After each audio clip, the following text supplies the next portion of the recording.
Pernah tak kita berhenti sekejap dan tanya diri sendiri, duit kita yang kita simpan hari ini masih bernilai ke esok hari? Dalam 10 hari sahaja, harga emas naik lebih 5.8%.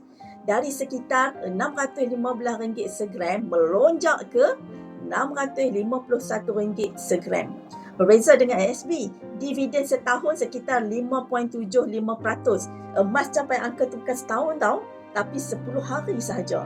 Ini bukan soal siapa lebih bagus. Ini soal realiti nilai duit.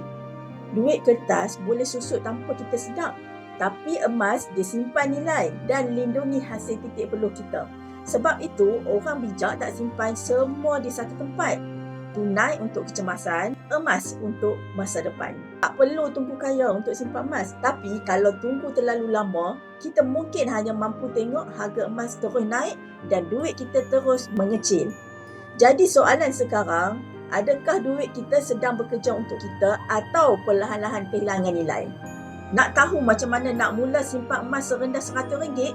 Hubungi kami sekarang. Ambil peluang dan mulakan langkah pertama hari ini. Kami bantu sebaiknya.